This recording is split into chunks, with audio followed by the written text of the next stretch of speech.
Labdien! Mani sauc Marika Rozenberga, un es šobrīd ļoti esmu aizrāvusies ar smaržu pasauli un mēģinu šo smaržu pasauli atklāt arī citiem cilvēkiem, veidojot dažādus notikumus un lekcijas un iepazīstinot cilvēkus ar dažādiem aromātiem, kas varbūt ir vairāk interesanti nekā patīkami.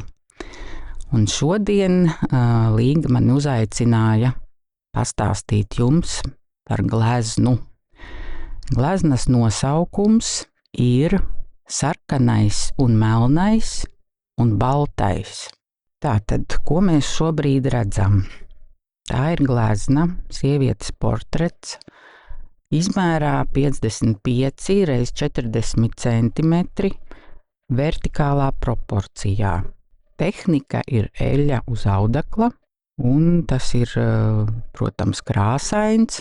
Tas, ko mēs redzam, ir sieviete, es teiktu, nenosakām vecuma. Viņai ir īsi mati, varētu teikt zēngalviņa. Tomēr tas nav zēns, jo šī sieviete ir atkailinātām krūtīm, un ir skaidri redzams, ka tā ir sieviete, droši vien arī māte. Matus jūs pat varētu pataustīt ar pirkstiem, jo matiem ir tāda matu faktūra. Dažas šķipsnes krīt pāri atklātai pierei. Sieviete smaida, redzami viņas zobi, uzkrāsotas sarkanas lūpas. Gleznai ir ļoti tumšs fons, gandrīz melns, bet šis melnums ir tāds dziļš un nomierinošs. Fons kontrastē ar sievietes gaišo ādu, kā jau es teicu, kailas krūtis. Droši vien tas simboliski nozīmē atklātību. Gleznas, teiksim, stils, Līgas ķempes gleznošanas stils ir no vienas puses realistisks, pat tāds superrealistisks, jo ir redzamas pat skropstiņas acīm un uzacis ļoti smalki izgleznotas.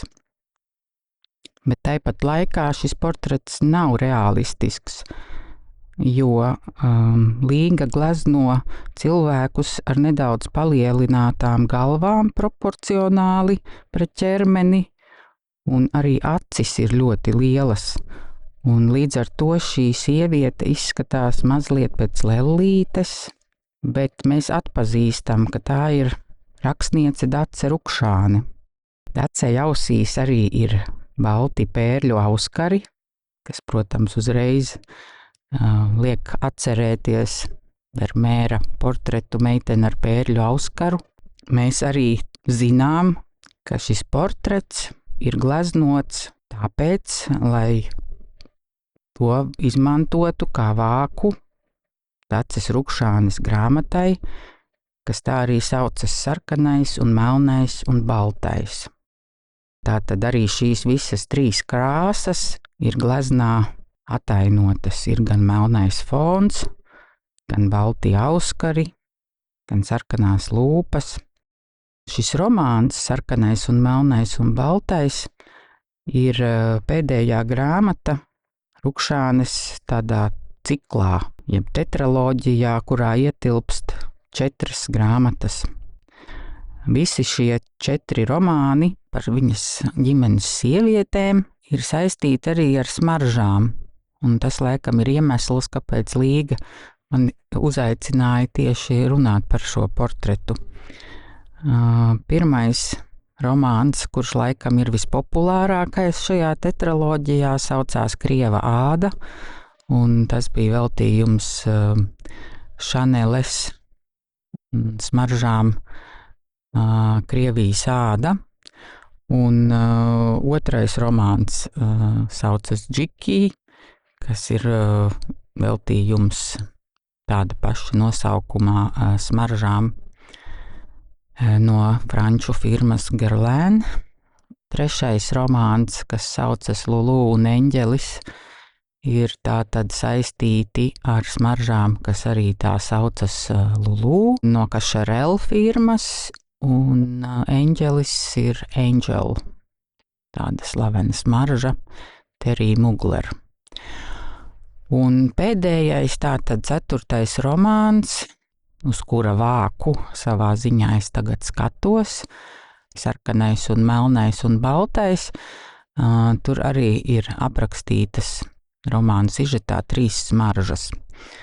Un pilnīgi jauna doma, Līga, ar tādu savu revolucionāro skatījumu, izdomāja, ka šo gleznu un arī citas gleznas vajadzētu iesmaržināt. Un tātad, ja jūs pieietu tuvāk šai gleznai un pasmaržotu, jūs sajustu aromātu, kas saucas Black Afgāno, jeb melnais afgānis. Šī smarža ir arī ierakstīta romānā, jo viena no romāna varonēm, jaunākās paaudzes Gundaga, ir aizrāvusies ar šo aromātu un to lieto.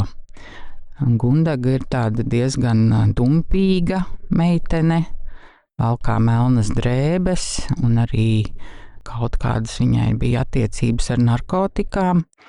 Un Black Afgāno tādā ziņā arī ir patiesībā veltījums hašišam.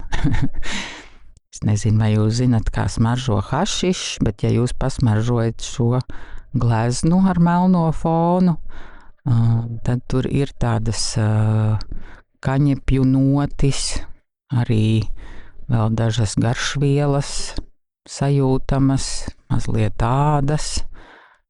Kopumā šis aromāts ir tāds austrumniecisks, ļoti tāds ievelkošs un savā ziņā narkotisks.